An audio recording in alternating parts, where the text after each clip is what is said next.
meringankan langkah-langkah kita untuk mau mendatangi majelis ilmu. Majelis ilmu itu ibarat apa ya? Fasilitas kesehatan, paskes, puskesmas, rumah sakit, klinik, itu faskes, fasilitas kesehatan untuk jasad-jasad kita. Tapi ingat, yang rentan terkena penyakit itu bukan cuma fisik, hati juga sangat-sangat rentan terserang penyakit. Fi qulubihim maradun fazadahumullahu marada. Orang-orang munafik itu apa? Di hatinya ada penyakit. Fazadahumullahu marada. Maka Allah tambahkan penyakit di hati mereka. Sebagaimana fisik punya penyakit, hati kita juga rentan terserang penyakit. Penyakitnya hati dua: syubhat, kerancuan pemikiran, penyimpangan dalam pemahaman beragama.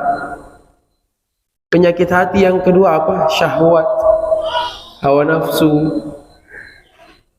keinginan-keinginan buruk. Itu semua penyakit-penyakit hati. Dan obatnya tidak ada di rumah sakit mewah. Obat dari penyakit-penyakit yang ada di hati itu tidak ada di dokter-dokter yang terhebat sekalipun, tidak ada. Obatnya di mana? Di kitabullah, di dalam Al-Quran. Ya ayuhan nas, qad ja'akum mau'izatun min rabbikum. Wahai manusia, telah datang kepada kalian pelajaran dari Tuhan kalian. Wa shifaa'un lima fis sudur, dan obat bagi semua penyakit yang ada di dalam dada kita, yang ada di dalam hati kita. Wa hudan wa rahmatan lil mu'minin, dan petunjuk serta kasih sayang bagi orang beriman. Di mana di dalam Al-Quran ada pelajaran, ada obat bagi semua penyakit hati kita, ada petunjuk untuk semua kebahagiaan dunia akhirat kita, dan ada kasih sayang yang Allah siapkan bagi orang-orang yang beriman. Porsi rahmat Allah, kasih sayang Allah yang didapat oleh seorang mukmin itu berbanding lurus dengan seberapa dia menggali faidah-faidah yang ada di dalam Al-Quran. Seberapa dia mengambil pelajaran di dalam Al-Quran, semakin banyak dia berusaha perhatian terhadap Al-Quran, maka jatah rahmat Allah yang dia dapatkan akan semakin banyak. Makanya orang-orang yang hidupnya jauh dari Al-Quran, tenggelam dengan dunianya, hidupnya akan gersang, hatinya akan apa? Sesak.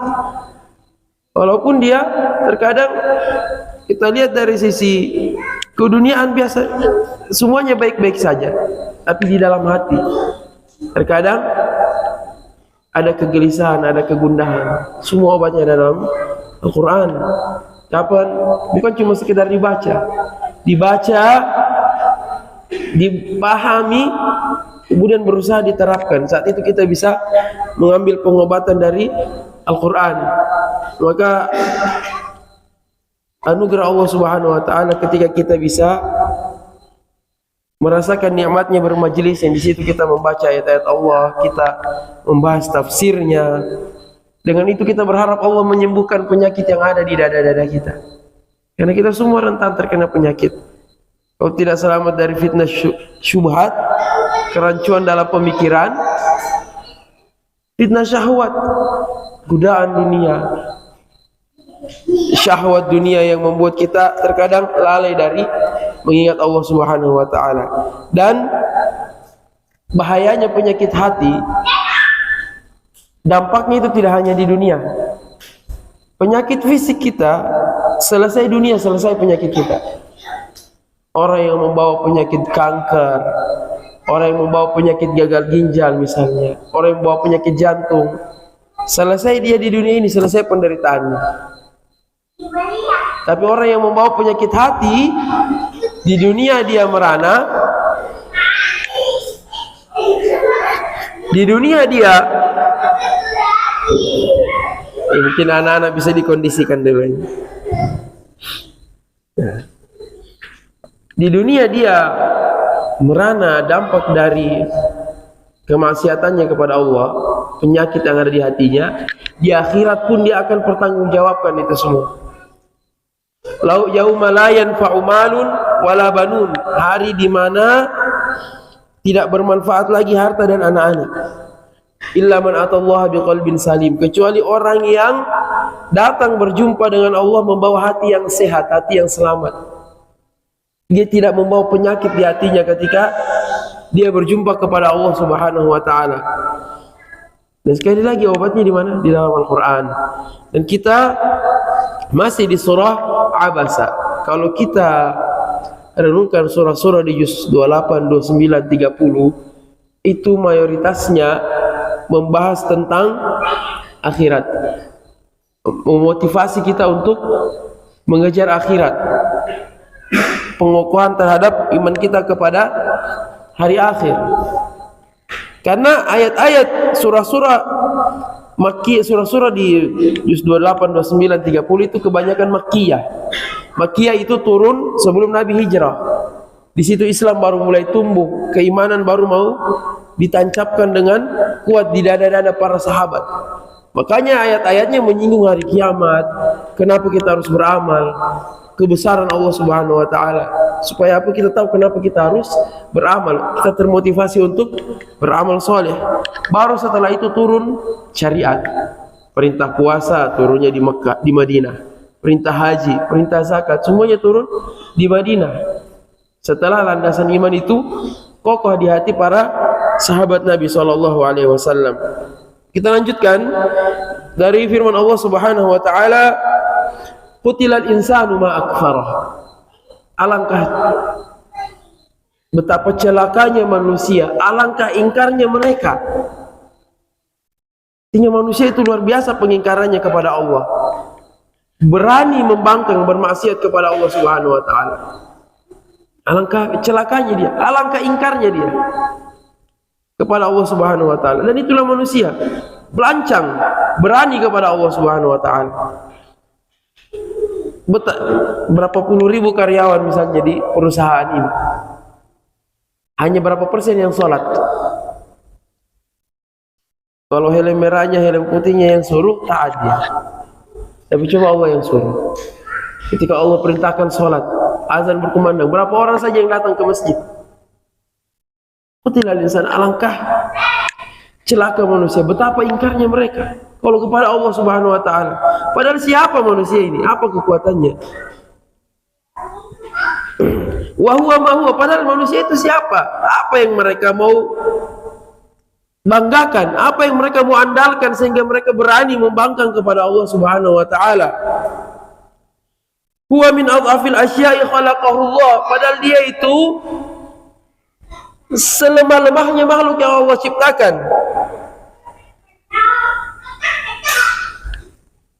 Falyanzuril insanu min ayyi syai'in khalaqah.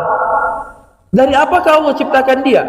Kenapa dia sampai berani membangkang sedemikian rupa? Beraninya bermaksiat kepada Allah Subhanahu wa taala. Dengan lancangnya dia meninggalkan perintah-perintah Allah, dengan ringannya dia melakukan kemaksiatan. Apa yang Allah larang dia kerjakan. Padahal min ayyi syai'in khalaqah. Dari mana dia diciptakan? Kenapa dia berani selancang itu kepada Allah? Khalaqahu Allah min ma'in mahin. Allah ciptakan dia dari air yang hina. Kita semua berasal dari air mani. Apa yang mau dibanggakan? Kalau bukan karena Allah Subhanahu wa taala, kita yang berasal dari air yang hina ini tidak akan jadi manusia yang kokoh seperti sekarang ini. Kita ini dari air mani hina. Kenapa pakaian dicuci orang merasa jijik? Itu asal kita. Apa yang membuat kita sombong? Kalau kekuatan diri kita sendiri, bisa kita menciptakan diri kita. Amhumul khaliqun, mereka akan ciptakan diri mereka sendiri. Ingat, kita yang dari mana? Dari air mani hina. Siapa yang menciptakan kita, yang merubah kita dari air mani sampai jadi manusia yang tampan, yang indah, yang bisa berkarya, bisa beraktivitas, punya kekuatan?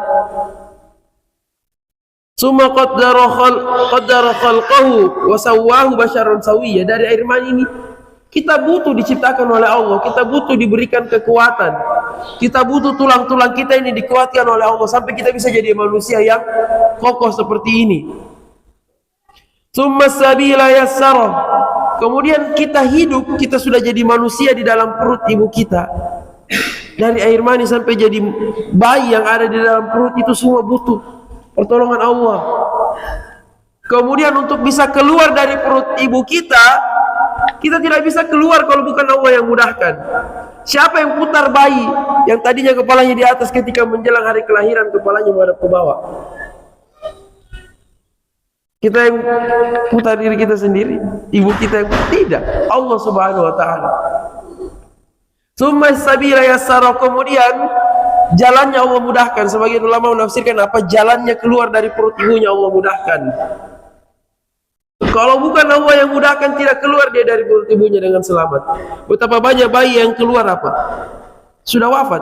Ada bayi yang apa? Kelamaan di pintu, kehabisan napas, meninggal.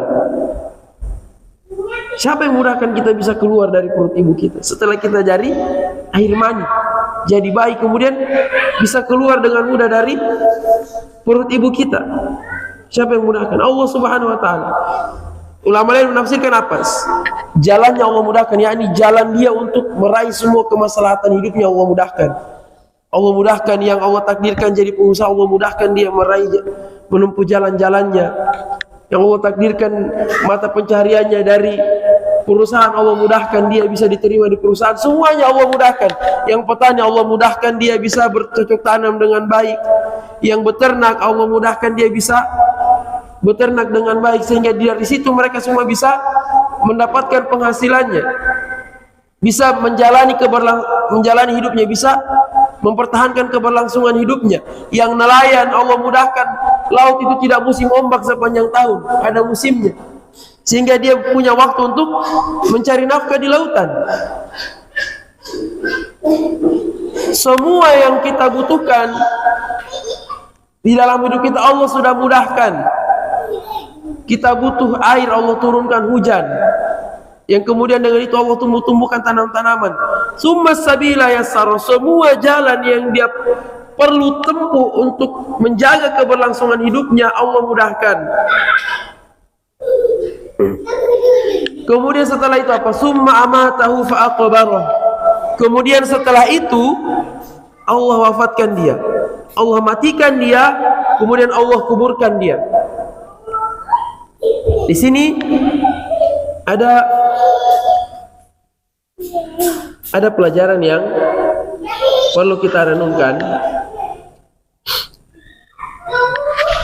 Allah menyebutkan kemudian Allah matikan dia, lalu Allah kuburkan dia. Padahal yang kuburkan kita manusia.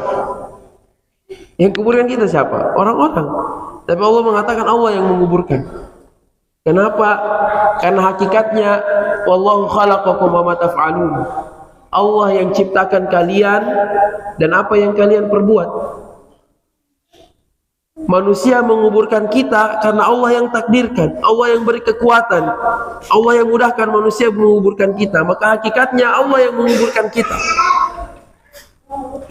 Begitu juga ini pelajaran, termasuk rezeki kita.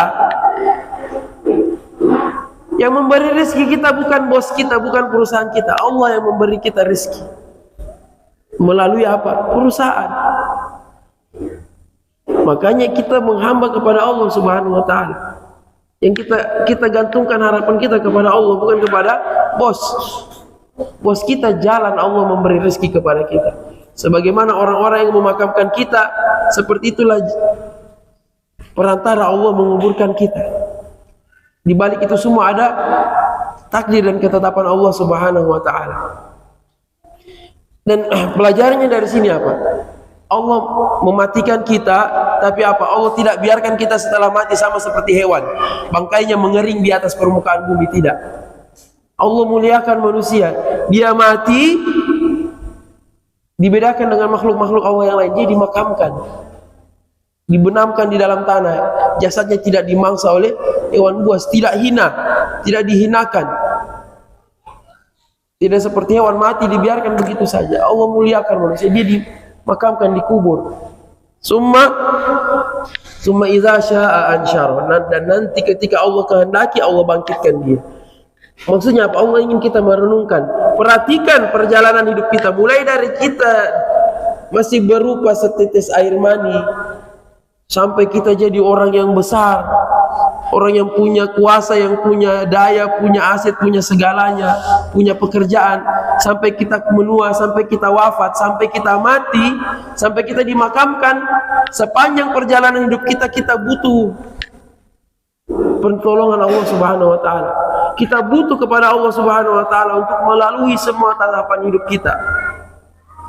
Ya ayuhan nas antumul fuqara'u ila Allah. Wahai manusia, kalian itu fakir, butuh kepada Allah. Tidak ada satupun keberhasilan yang bisa kita raih kalau bukan Allah yang berikan, kalau bukan Allah yang mudahkan. Lantas kenapa kita bisa membangkang kepada Allah Subhanahu wa taala? Kalau faktanya kita ini tidak ada apa-apanya, tidak bisa apa-apa sama sekali kalau bukan karena Allah, kenapa kita masih membangkang? Kenapa kita masih durhaka kepada Allah Subhanahu wa taala? Kenapa kita masih berpaling dari Allah Subhanahu wa taala? Sementara kita tidak bisa apa-apa tanpa Allah Subhanahu wa taala. Ini yang Allah ingin kita renungkan, kenapa Allah sebutkan ini. Qul yanzur min ayyi syai'in khalaqa, dari mana Allah ciptakan dia. Perhatikan itu semua. Kemudian ketika Allah kehendaki, Allah bangkitkan kita. Ini yang harus jadi perhatian kita. Am hasibatum annama khalaqnakum abasa wa annakum ilaina la turja'un. Apakah kalian menyangka kalian diciptakan begitu saja, diciptakan jadi manusia, silakan hidup semaumu, berbuat semaumu. Tidak ada peraturan, tidak ada ujian dari Allah, tidak ada pertanggungjawaban. Wa annakum ilaina la turja'un, dan apakah kalian menyangka kalian tidak akan dikembalikan kepada kami untuk mempertanggungjawabkan semua yang telah kita lakukan dalam hidup, semuanya, umur kita, masa muda kita. Tsumma la tus'alunna yawma idzin 'anil na'im. Kemudian nanti kalian akan ditanyai, benar-benar akan ditanya tentang semua nikmat yang sudah Allah berikan kepada kalian. Harus kita ingat baik-baik. Makanya bahkan Nabi SAW suatu ketika pernah dijamu oleh para sahabat. Dijamu oleh salah seorang sahabat. Di situ ada Nabi SAW, ada Abu Bakar, dan kalau saya tidak salah ada Umar. Diundang oleh salah seorang sahabat, dijamu di rumah, diundang makan. Jadi Nabi SAW, Abu Bakar, Umar dijamu, dihidangkan makanan, makan. Ya seperti kita mungkin.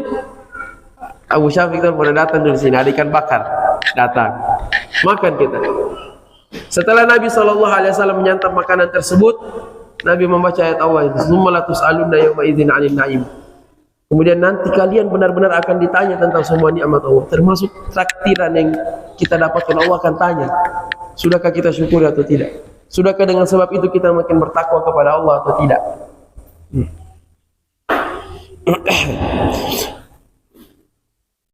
Wallahu huwal munfaridu bitadbiril insan. Maka kalau kita renungkan perjalanan hidup kita ini dari setitik mani sampai kita mati, sampai kita dimakamkan, ternyata Allah Subhanahu wa taala sendirian yang mengatur perjalanan hidup kita dengan berbagai macam perjalanan hidup, dengan berbagai macam ketetapan yang Allah takdirkan pada kita lalui. Lam yusyarikhu fihi musyarik. Tak ada satupun yang bersekutu dengan Allah. Tidak ada yang menjadi asisten yang membantu Allah dalam mengatur hidup seluruh makhluknya. Kullu yaumin huwa fi sya'an. Setiap hari Allah berada dalam kesibukan, mengabulkan doa, mengatur makhluk-makhluknya, memberi rezeki kepada makhluknya. Wa huwa ma'a dzalika la yaqumu bima amarahu Allah wa lam yaqdi ma faradahu alaihi. Sayangnya manusia yang diatur oleh Allah satu-satunya, Allah sendiri yang mengatur segala perjalanan hidupnya, tapi dia bersama dengan itu tidak melaksanakan apa yang Allah perintahkan dan tidak menunaikan apa yang Allah wajibkan kepada dia. Bal la yazalu muqsiran. Bahkan senantiasa dia selalu kurang dalam mempersembahkan ketaatannya kepada Allah. Selalu di bawah standar, selalu di bawah batas minimal yang ditetapkan syariat. Allah terwajibkan sholat 5 waktu, dia sholatnya sekali setahun. Kalau tidak sekali sepekan, kalau tidak bolong-bolong. Allah wajibkan puasa Ramadan, puasanya Allahu a'lam. Subhanallah, dengan berbagai macam alasan. Summa arsyadahu ta'ala ila an-nazari wa tafakkuri fi ta'ami. Setelah itu Allah masih mengajak kita merenung. Setelah Allah mengajak kita merenung dengan perjalanan hidup kita, proses penciptaan kita, Allah mengajak kita juga merenung tentang apa yang kita konsumsi sehari-hari. Dari mana kita dapat itu semua? Kalla lamma yaqdi ma amara. Sekali-kali tidak. Bahkan manusia itu tidak menunaikan apa yang Allah perintahkan. Falyanzuril insanu ila ta'ami. Hendaknya manusia perhatikan dari mana makanannya. Perhatikan makanannya yang dia makan sehari-hari. Anna sababnal ma'a sabba. Sesungguhnya kami yang menurunkan air hujan dengan benar-benar tercurah. Summa syaqqaqnal arda syaqqa. Kemudian kami belah bumi itu dengan sebenar-benarnya terbelah. Cuma lihat kadang tanah yang sudah dilindas oleh kendaraan-kendaraan berat, alat-alat berat sampai padat. Tapi apa karena keluar lagi tumbuhan dari situ. Kalau mau dipikirkan kekuatan tumbuhan itu untuk memecah bumi sehingga dia bisa keluar tidak ada. Kecil. Siapa yang membuat dia bisa keluar? Bahkan kadang dari apa? Dari celah-celah aspal. Betul tidak? Kalau mau dipikir celah beton. Kalau mau dipikir tidak ada kekuatannya tumbuhan itu bisa mendobrak keluar sehingga dia bisa tumbuh. Anna summa syaqqaqnal arda syaqqa. Kemudian kami belah bumi itu dengan sebenar-benarnya terbelah. Fa ambatna fiha habba. Maka kami tumbuhkan berbagai macam biji-bijian. Semua biji-bijian yang bisa dikonsumsi manusia, padi, gandum, beras berarti kan? Beras, gandum, kacang merah, kacang hijau, kacang panjang. Semua biji-bijian yang bisa kita makan, almond dengan berbagai macam jenisnya. Disiram oleh air yang sama, tumbuhnya bermacam-macam. Renungkan itu. Siapa yang turunkan air hujan itu? Kemudian siapa yang membelah bumi sehingga tumbuhan itu bisa keluar? Fa'ambatna fiha habba, sehingga tumbuhlah dari bumi tersebut yang telah disirami hujan, tumbuh biji-bijian yang bisa kita konsumsi. Wa inaba, dan ainab. Ainab itu anggur. Wa inaba, dan anggur semuanya. Wa inaba,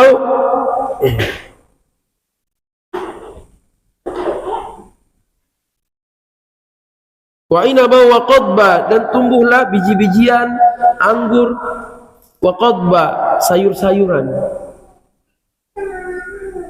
pacoy, selada, bayam, berbagai macam. Ada orang tidak suka paria, dia bisa makan apa? Kangkung. Kan? Berbagai macam. Coba kita renungkan, kalau seandainya Allah ciptakan sayur cuma satu macam di seluruh dunia. Ini karena kita anggap sepele, tapi kalau kita renungkan dengan mendalam, subhanallah. Buah-buahan, coba kalau di dunia ini buah cuma satu macam, pisang. Dari Jepang sampai Amerika sana yang ada hanya pisang, tidak ada apa, tidak ada apa. Allah ciptakan bermacam-macam, karena Allah tahu kita butuh keanekaragaman. Dengan itu kita bisa menikmati hidup. Coba renungkan itu, siapa yang menyediakan itu semua? Dengan begitu kompleks, dengan begitu rapi, dengan begitu teratur, dengan begitu presisi, ada semangka. Ini harus kita sering renungkan. Dan ini ketika Allah sering ulang-ulang di dalam Al-Quran, berarti di situ ada pelajaran yang harusnya kalau kita renungkan membuat kita tunduk dan bersyukur. Tahu diri kita, sadar diri betapa kita ini butuh dan betapa kita ini tenggelam dalam nikmat yang harusnya kita syukuri itu. Wa zaituna wa nakhla. Demikian pula Allah tumbuhkan apa? Zaitun dan kurma. Wa khassa hadhihi al-arba'a li kathrati fawaidiha wa manafi'iha. Jadi Allah sengaja mengkhususkan penyebutan 4 komoditas ini, tumbuhan. Ainab, anggur, wa qadba, sayuran, wa zaitun, buah zaitun, wa nakhla, dan kurma. Kenapa? Karena dari segala macam buah-buahan dan tumbuhan, 4 ini yang paling bermanfaat untuk manusia. Kurma, zaitun subhanallah, obat kan? Anggur dan sayur mayur. Wa hadaiqa ghulba, dan juga Allah tumbuhkan apa? Kebun-kebun yang rindang, yang lebat. Ada yang punya kebun durian, kebun cengkeh, ya, kebun langsat. Siapa yang menumbuhkan itu semua? Allah Subhanahu wa taala. Harusnya kita renungkan. Wa fakihatan wa abba, dan kemudian buah-buahan secara umum dan rumputan. Abba itu mata kulhul bahaim. Allah tidak hanya memikirkan apa yang kita butuhkan, apa yang kita harus konsumsi, tidak. Bukan memikirkan, afwan. Allah tidak hanya mempersiapkan apa yang hanya dibutuhkan oleh manusia saja, tapi Allah juga mempersiapkan apa yang dibutuhkan oleh hewan ternak kita. Wa fakihatan wa abba, dengan air hujan itu pula Allah tumbuhkan apa? Segala macam buah-buahan dan abba. Abba itu semua yang dikonsumsi oleh hewan peliharaan kita. Rumputan, rumput gajah, apa yang dibutuhkan oleh kambing kita, sapi kita, unta, dan semua ujung-ujungnya demi kita manusia, untuk kita. Kalau hewan-hewan ternak kita tidak dapat makan, kita yang rugi, kita yang menderita. Kambing mati, ayam mati, sapi mati. Kalau Allah tidak pelihara pula makanan mereka. Makanya ketika Allah turunkan hujan, yang Allah tumbuhkan bukan hanya makanan untuk kita, tapi makanan yang dibutuhkan oleh hewan-hewan ternak kita. Itu semua demi apa? Demi kemaslahatan manusia. Mata'al lakum wa li'an'amikum. Itu semua demi kesenangan kalian dan kebutuhan hewan-hewan ternak kalian.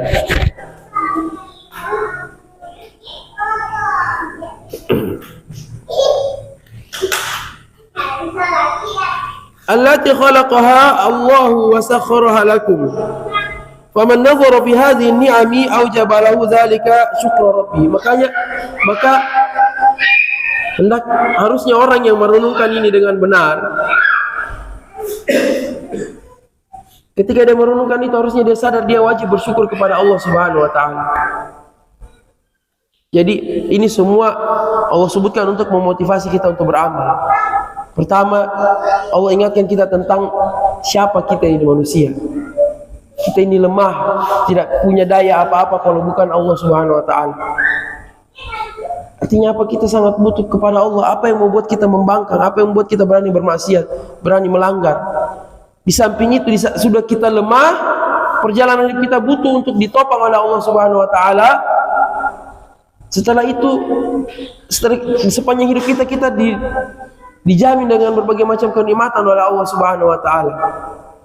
Harusnya itu semua membuat kita istiqomah dalam ketaatan, konsisten dalam ketaatan kepada Allah Subhanahu wa taala. Wa bazalal juhda fil inabati ilaihi, dan harusnya seorang hamba ketika dia merenungkan ini semua, saya kalau bukan karena Allah saya tidak bisa seperti sekarang. Dari mana saya bisa dapat semua ini? Kalau bukan karena Allah Subhanahu wa taala. Jangan kita kayak Qarun disuruh bersyukur, dia bilang innama utitu min ilmin indi. Saya dapat ini semua karena saya pintar. Diandarkan kepintarannya, Allah benamkan dia ke dalam tanah. Kalau Allah mau, sedetik saja Allah mudah binasakan apa yang kita miliki. Jantung kita satu kali ditimpakan penyakit jantung oleh Allah, selesai. Kemana semua kepintaran kita? Kita bisa berproses dalam hidup ini meskipun kita pintar, meskipun kita pandai dan sebagainya. Siapa yang menjaga keberlangsungan hidup kita? Allah Subhanahu wa taala. Sehingga kita bisa meraih semuanya. Nah, maka kalau kita merenungkan itu semua, kita harus memaksimalkan, mengarahkan semua kesungguhan kita untuk benar-benar kembali kepada Allah Subhanahu wa taala, wa liqbali ala taatihi, dan harusnya kita betul-betul menyambut ketaatan kepada Allah Subhanahu wa taala, wa tasdiq bi akhbari, dan harusnya kita membenarkan semua apa yang Allah kabarkan kepada kita, termasuk kabar tentang hari kiamat. Ini yang sering Allah ulang-ulang tentang hari kiamat.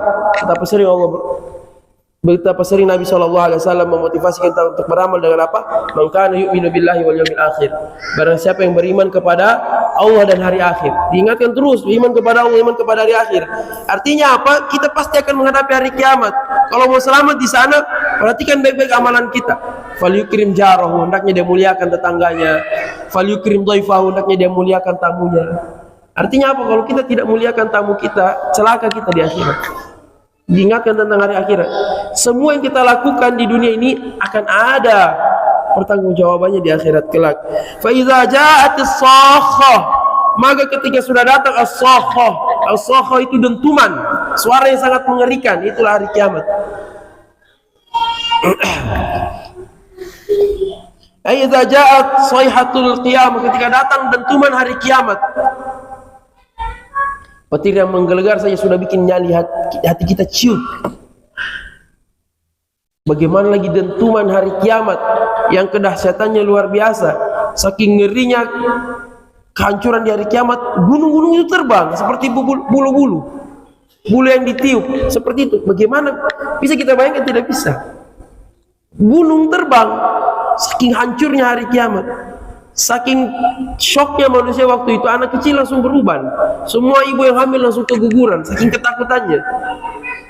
Nah, kita kalau lihat video bencana alam saja ngeri luar biasa. Atau mungkin ada insiden di perusahaan kita sempat di video kan, kita lihat merinding, kita langsung dingin kita punya kaki ini. Bagaimana lagi kalau kita melihat kengerian di hari kiamat? Watanza'iju laha al-afidah. Hari itu hati-hati itu apa? Ketakutan ketika melihat ngerinya hari kiamat. Mimma yaron nasu minal ahwali wa syiddatil hajati li salifil a'mal.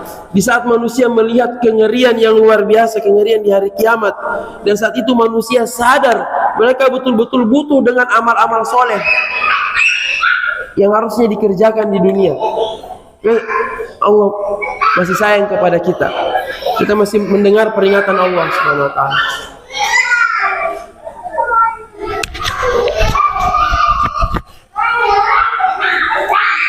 Hari ini kita masih bisa beramal. Masih bisa kita berupaya untuk menyelamatkan diri kita di hari kiamat kelak. Ingat, hari-hari yang kita lalui ini di dunia adalah hari-hari kita bagaimana berinvestasi untuk kehidupan akhirat kita. Tidak ada orang yang bisa lari dari hari kiamat. Qul innal mautal lati tafirruna minhu fa innahu mulaqikum. Katakanlah sesungguhnya kematian yang kalian lari darinya, kematian itu pasti akan mendapati kalian. Itu semua pasti mendapati hari kiamat. Orang yang cerdas, yang cerdas secara hakiki, dia tidak hanya memperhatikan kesuksesannya, keuntungannya di dunia, tidak masalah, bahkan terpuji kalau dia bisa mengarahkan kepada kebaikan. Tapi orang yang benar-benar cerdas, dia berpikir bagaimana dia bisa selamat di hari kiamat, hari yang tidak ada manusia bisa lari darinya. Yaqulul insanu yauma idzin ainal mafar. Manusia nanti di hari kiamat berkata, kemana kita mau lari? Tidak ada tempat berlari. Ila rabbika yauma idzinil mustaqar. Kepada Tuhanmu lah nanti kita semua akan menghadap kembali. Yauma yafirrul mar'u min akhi. Kemudian Allah gambarkan betapa ngerinya hari kiamat. Allah sebutkan dampaknya. Manusia ketakutan di hari kiamat. Untuk menggambarkan betapa ngerinya hari kiamat, Allah tidak ceritakan secara detail bagaimana kejadian-kejadiannya, tidak. Allah langsung sebutkan dampaknya. Yafirrul mar'u min akhi. Saking ngerinya hari kiamat, seseorang lari dari saudaranya. Ini tidak peduli lagi saudaranya. Wa ummihi wa abi, bahkan dari ibu dan bapaknya. Wa sahibatihi wa bani, dan bahkan dari istri dan anaknya. Semua orang yang paling dia perhatikan di dunia, Orang-orang yang sengeri-ngerinya musibah di dunia, dia rela korbankan dirinya demi anak istrinya, demi ibu bapaknya. Karena orang-orang rela. Lebih baik dia yang mati daripada anaknya misalnya. Lebih baik dia yang mati daripada istrinya, daripada orang tuanya misalnya. Kadang ada orang demi menyelamatkan orang lain dia yang celaka. Di dunia orang masih bisa seperti itu. Tapi di hari kiamat coba bayangkan ngerinya di hari kiamat. Sengeri-ngerinya musibah di dunia kita kadang masih rela berkorban untuk orang yang kita sayangi. Di akhirat tidak ada cerita. Saking ngerinya hari kiamat, orang lari dari saudaranya, dari ibu bapaknya, dari istrinya, dari anaknya. Karena kita orang tua, manusia yang paling kita sayangi, kita punya anak. Karena kita mungkin rela berkorban nyawa demi anak kita ketika tidak ada pilihan. Misalnya kan, ketika dihadapkan dengan pilihan yang sulit, dia yang hidup atau adanya, karena dia bilang biar saya yang mati daripada saya punya anak. Tapi di hari kiamat dia sudah tidak perlu lari dia dari anaknya. Bagaimana ngerinya? Para nabi tidak ada yang berani bertemu menghadap kepada Allah Subhanahu wa taala. Kenapa? Inna rabbi qad ghadiba al-yawma ghadban lam yaghdab mislahu qablahu wa la yaghdab mislahu ba'dahu. Tuhanku sesungguhnya hari ini murka dengan kemurkaan yang dia tidak pernah murka seperti itu sebelumnya dan tidak akan pernah murka seperti itu setelahnya. Kemurkaan Allah di hari kiamat. Makanya sangat mengerikan murka Allah sampai seorang manusia rela lari dari semua orang-orang tersayangnya di dunia. Ngerinya hari kiamat. Innahum yarawnahu ba'idan wa narahu qariba. Sesungguhnya mereka orang-orang kafir menganggap kiamat itu jauh, mustahil, tidak mungkin ada hari kiamat. Wa narahu qariba, padahal kami melihat hari kiamat itu dekat. Hari kiamat itu dekat. Kullu atin fa huwa qarib. Kullu atin fa huwa qarib. Semua yang akan datang pasti dia itu dekat. Hari kiamat itu dekat.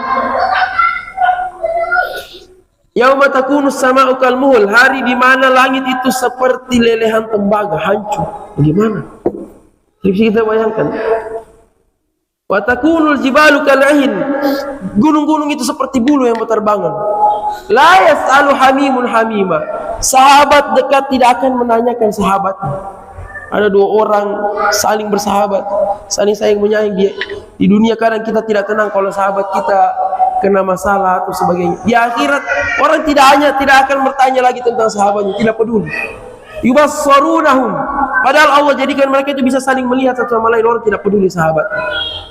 Yawaddul mujrimu, para pendosa di hari itu sangat berharap lau yaftadi min azabi yauma idzin bibani, seandainya bisa dia tebus dirinya dari siksa akhirat, biar dia tebus dirinya pakai anaknya, biar anakku saja yang disiksa, jangan saya. Di dunia tidak, biar saya yang menderita, asal jangan saya punya anak. Itu siksa dunia, menunjukkan siksa dunia itu tidak ada apa-apanya dibanding siksa akhirat. Orang kalau sudah lihat neraka, lebih baik anaknya yang masuk neraka daripada dia. Wa sahibati wa akhi, dan dari istri, lebih baik dia tebus, dia sodorkan istrinya, anak-anaknya. Wa fasilati allati tuwi, dan semua keluarganya yang dulu di dunia selalu menolong dia, dia rela menebus dirinya dengan mengorbankan semua keluarganya. Wa man fil ardi jami'an summa yunji, dan semua yang ada di bumi ini seandainya bisa dia gunakan untuk menebus dirinya, dia tebus dirinya dengan itu semua supaya dia bisa selamat. Saking ngerinya hari kiamat. Hanya Allah ingatkan kita, bersyukur kita masih mau mendengarkan peringatan Allah Subhanahu wa taala, dan kita masih diberikan kesempatan di dunia untuk beramal.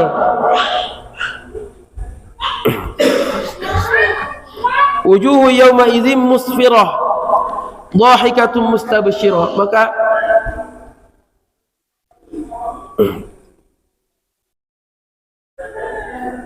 likulli imri'in minhum yawma idzin sya'nu yughni.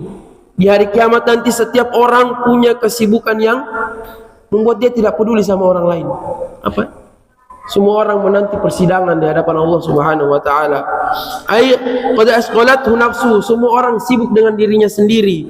Sampai pun para nabi. Nabi Adam berkata apa? Nafsi nafsi, diriku diriku. Kita urus sendiri masing-masing hari ini. Ini para nabi. Bagaimana lagi manusia biasa kayak kita ini? Wahtamma li fakakih, dan semua orang itu fokus bagaimana dia bisa selamat dari azab Allah Subhanahu wa taala. Walam yakun lahu iltifatun ila ghairiha. Dan semua orang tidak sempat lagi mau melihat menoleh ke orang lain, tidak ada. Mau anaknya, mau istrinya, mau suaminya, mau kedua orang tuanya, tidak ada lagi seseorang itu mau ingat kepada orang lain di hari tersebut. Dan di hari ini pasti terjadi. Wa hina idzin yalqasimul khalqu ila fariqain. Dan ini dia. Di hari kiamat manusia cuma ada dua golongan. Dan kita berada di golongan mana tergantung bagaimana kita menjalani hidup kita saat ini. As-su'ada wa ashqiya, orang-orang yang bahagia dan orang-orang yang celaka. Hanya itu saja, tidak ada yang di tengah-tengah. Di hari kiamat hanya ada orang yang celaka dan orang yang bahagia. Fa ammas su'ada'u fa wujuhum yawma idzin musfira. Adapun orang-orang yang bahagia, yang berbahagia di hari kiamat, di hari itu wajah mereka berseri-seri. Dhahikatu mustabsyirah, mereka tertawa bergembira. Wa wujuhu yawma idzin 'alaiha ghabar, dan wajahnya orang-orang yang celaka hari itu tertutupi debu, suram. Tarhaquha qatar, ditutupi kegelapan, gelap gulita wajahnya.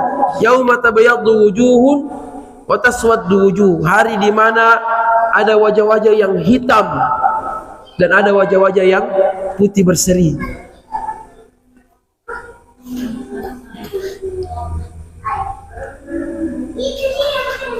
Qad ayyasat min kulli khair, orang yang wajahnya suram gelap gulita tersebut adalah orang-orang yang sudah putus asa dari kebaikan, dari semua kebaikan. Artinya apa? Dia sadar tidak ada lagi kebaikan untuknya. Laisa lahu fil akhirati min khalaq, tidak ada bagiannya sama sekali di akhirat.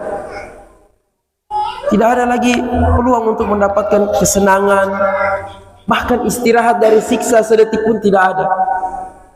Putus asa mereka. Dan memang hari di mana orang-orang kafir putus asa sudah, tidak ada lagi harapan sama sekali. Lan nazidakum illa azab, tidak akan ada yang kami tambahkan kecuali siksa. Makanya siksa neraka itu tidak konstan, tidak stabil seperti itu terus. Ibarat api dunia suhunya stabil, tidak. Makin berjalan waktu makin panas, makin panas, makin panas, makin menyiksa. Itu sisa akhirat. Wa arifat syaqa'aha wa halakaha, mereka sadar mereka sudah celaka dan binasa. Itu di akhirat, bahkan di alam kubur pun mereka sudah sadar. Ketika mereka tidak mampu menjawab pertanyaan dari para malaikat, Allah sempitkan kuburannya sampai tulang-tulang rusuknya bersilangan, dibukakan baginya pintu neraka, dia bisa merasakan panas dan hawa neraka. Dia sudah lihat tempatnya di neraka. Apa yang dilakukan? Dia selalu berdoa, Rabbi la tuqimis sa'ah, wahai Tuhanku jangan datangkan hari kiamat, karena dia tahu yang menunggu dia luar biasa mengerikan. Ulaika humul kafaratul fajar, mereka itulah orang-orang yang ingkar dan pendosa fajir. Hai allazina kafaru bi ni'matillah, yaitu orang-orang yang ingkar kepada nikmat Allah. Allah ciptakan dia, Allah jadikan dia tumbuh jadi manusia yang sempurna, kemudian Allah wafatkan dia. Allah berikan berbagai macam kenikmatan sepanjang hidupnya. Dia tidak bersyukur kepada Allah Subhanahu wa taala. Itulah dampak yang akan dia terima. Orang-orang yang mendustakan ayat-ayat Allah Subhanahu wa taala, watajarra'u ala maharimihi, dan orang-orang yang lancang, yang ringan, berani melakukan apa-apa yang Allah haramkan. Maka kita mendengar ayat-ayat seperti ini, kita harus merenung. Hari kiamat tidak bisa kita hindari, dan hari kiamat itu sudah dekat. Makanya Allah dan Rasulnya menyebutkan tanda-tandanya.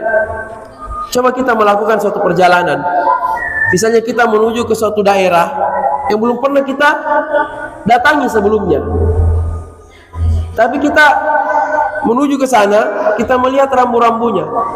Misalnya Kendari 30 km lagi, kita yakin 30 km lagi sudah tiba kita di Kendari, padahal kita belum pernah ke Kendari misalnya. Tapi baru kita lihat tandanya, kita yakin Oh 30 meter, 30 kilometer lagi. Jalan lagi, Kendari 15 kilometer. Oh sudah semakin dekat kita. Padahal kita belum pernah lihat Kendari, tapi kita yakin. Kenapa? Karena kita lihat tandanya. Padahal yang membuat tanda itu manusia, bisa saja bohong. Betul tidak? Bisa saja salah. Tapi kita percaya. Kita yakin 15 kilo lagi kita tiba di Kendari. Kita akan tiba. Kenapa? Karena kita melihat tandanya. Nah hari kiamat pun seperti itu. Allah dan Rasulnya menyebutkan tanda-tandanya yang menunjukkan dia semakin dekat. Dan Allah dan Rasulnya tidak mungkin salah, tidak mungkin bohong, pasti terjadi. Kenapa? Kalau melihat rambu jalan kita makin percaya kita akan tiba. Sementara melihat tanda-tanda hari kiamat, kita tidak ketakutan dan bersiap. Tidak lama lagi kita akan menjumpainya. Dan tanda hari kiamat apa? Taral khufatal ghuratal ala tari'a syai yatatawaluna fil bunyan. Kau melihat orang yang tidak berpakaian, tidak beralas kaki, ini orang yang miskin. Penggembala kambing. Tadinya orang yang biasa-biasa, orang miskin, tiba-tiba kayak mendadak yatatawaluna fil bunyan. Mereka meninggikan bangunan. Orang-orang di Timur Tengah, di tempat Dubai misalnya, tempat sekarang bangunan-bangunan tertinggi di dunia. 50 tahunan yang lalu mereka masih negara miskin sebelum ditemukan minyak. Kayak mendadak mereka tinggikan bangunan. Rambu pertama, tanda. Dan di antara ciri hari kiamat apa? Banyak terjadi pembunuhan. Banyak orang mati mendadak. Kita saksikan tanda kiamat. Berarti kiamatnya tidak lama lagi tiba. Sebagaimana kita lihat tanda Kendari 20 km lain dalam kita sampai di Kendari. Nah, ini kita sudah lihat tanda-tandanya. Di antara apa? Di antara tanda hari kiamat apa? Taqarrubaz zaman. Waktu akan terasa dekat, terasa singkat. Setahun kayak sebulan, sebulan kayak seperti sepekan, sepekan seperti sehari. Dan terasa sekarang. Tahu-tahu sudah 2025. Perasaan masih kemarin saya tamat SMA. Betul tidak? Terasa tidak? Bedakan sama waktu kita masih kecil. Bulan puasa rasanya lama sekali. 1 bulan ini kenapa lama habisnya? Sekarang sebulan, tahu-tahu sudah pindah bulan, tahu-tahu sudah pindah tahun. Tahu-tahu kita punya anak sudah mau masuk sekolah. Kita punya anak. Tidak terasa waktu. Apa itu? Hari ciri kiamat. Di antara ciri kiamat apa? Taqarrubul aswaq. Pasar akan saling berdekat-dekatan. Dengan berbagai macam sebab. Dulu di bawah Dopi ini berapa pasar misalnya? Sekarang di mana-mana pasar malam. Di Kendari juga seperti itu. Di sini pasar, di sana pasar, sana pasar. Dulu di Kendari pasar cuma 3. Pasar Mandonga, Pasar Baru, Pasar Kota. Sekarang di setiap sudut ada pasar. Ini di kota kecil. Bagaimana di belahan bumi yang lain? Kita sudah lihat ciri hari kiamat. Artinya apa? Tidak lama lagi kiamatnya datang. Apa yang kita mau persiapkan? Ya, bukan berarti kalau kita begitu kita resign saja, kita tinggal di masjid. Bukan. Ini kalau kita sadar hari kiamat dekat, berarti kita harus berbekal. Kita tidak bisa berbekal tanpa ilmu. Dengan ilmu agama, karyawan dengan pekerjaannya dia bisa beribadah. Pedagang dengan perniagaannya dia bisa beribadah kepada Allah. Petani dengan pertaniannya dia bisa beribadah kepada Allah. Peternak dengan peternakannya dia bisa beribadah kepada Allah. Tapi ilmu ini, makanya sering saya ulang, kita belajar, kita ngaji, kita taklim, bukan supaya kita 24 jam di masjid, bukan. Tapi supaya 24 jam kita bisa beribadah dengan ilmu-ilmu yang kita pelajari di majelis ilmu. Dengan itu kita berbekal menghadapi hari kiamat. Kalau ada disebutkan keutamaannya petani di dalam hadis, kalau ada petani menanam pohon, tumbuh buah-buahan, tidaklah ada burung, hewan atau orang yang melintas yang makan buah yang dihasilkan dari pohonnya itu, kecuali dia dapat pahala sedekah. Wow, kalau ada orang tanam durian jatuh di pungut orang misalnya, dimakan, dapat sedekah dia, subhanallah. Atau pohon langsat lah, atau pohon-pohon yang buahnya dimakan, langsat dimakan burung misalnya, berapa ratus ekor burung yang makan buahnya jadi sedekah untuk dia. Nah, dari mana dia tahu kalau dia tidak belajar agama? Ada ahli ilmu menjelaskan kenapa para sahabat dikatakan rijal, para pria sejati, para sahabat. Rijalun la tultihim tijaratu wala bai'un an dzikrillah. Para pria sejati para pria yang tidak dilalaikan dengan perniagaan dan jual beli dari mengingat Allah. Para sahabat itu adalah orang-orang yang tidak lalai gara-gara perniagaan dan jual beli. Bukan karena ketika mereka fokus mengejar akhirat mereka berhenti dagang, tidak. Makin mereka kejar akhirat mereka semangat dagang. Para sahabat itu ekspor impor. Mereka berdagang ke Syam, berdagang ke Yaman. Pulang Utsman bawa hasil perdagangannya di atas 500 ekor unta. Tiba-tiba beliau tiba pasukan kaum muslimin sedang bersiap-siap melakukan peperangan Tabuk. Butuh biaya besar, disumbangkan semua 500 ekor untanya beserta hasil perniagaannya untuk biaya perang. Mereka para pria yang tidak dilalaikan dengan perniagaan dan jual beli dari mengingat Allah. Salah satu penjelasan dari para ahli ilmu apa? Karena mereka ketika berdagang mereka tidak curang. Ketika mereka berdagang mereka jujur, amanah. Kalau barangnya ada cacat dia jelaskan. Kalau cacatnya bisa menyebabkan ketidakridhaan, kan? Mereka berdagang jujur, adil, amanah, tidak menipu. Itu maksudnya. Mereka berdagang, mereka ingat Allah. Allah lihat saya lagi berdagang. Kalau saya curang, saya tidak amanah, saya berdosa. Jadi mereka tetap berdagang. Dengan dagang mereka itu, dengan perdagangannya yang jujur, mereka disifati orang-orang yang tidak lalai karena perniagaan. Orang yang lalai karena perniagaan kejar untung, dia dia tidak amanah. Manis semua ini durian, tidak ada yang tawar. Ternyata buka tawar setengahnya, kan? Contoh, itu yang tidak ingat Allah gara-gara perniagaan. Yang paling parah ya gara-gara itu dia tidak sholat, dia lalai dalam ibadah. Ya Pak, semua kegiatan duniawi kita dengan itu kita bisa mulia di sisi Allah atau justru tercela di sisi Allah Subhanahu wa taala. Dan dengan kehidupan kita ini kita bisa berbekal untuk akhirat kita, untuk hari yang sangat mengerikan itu, yang sudah kita hadap, kita sudah saksikan tanda-tandanya. Maka tinggal kembali ke kita semua. Kita mau berbenah, mau bersiap-siap atau tidak. Demikian kajian kita malam hari ini. Semoga Allah Subhanahu wa taala mengangkat penyakit-penyakit yang ada di hati kita, menyehatkan jasad-jasad kita, menjaga kita di dunia dan akhirat. Lebih dan kurangnya mohon dimaafkan. Sallallahu wasallam wa baraka ala nabiyyina Muhammad. Subhanakallahumma wa bihamdik asyhadu an la ilaha illa anta astaghfiruka wa atubu ilaik. Assalamualaikum warahmatullahi wabarakatuh.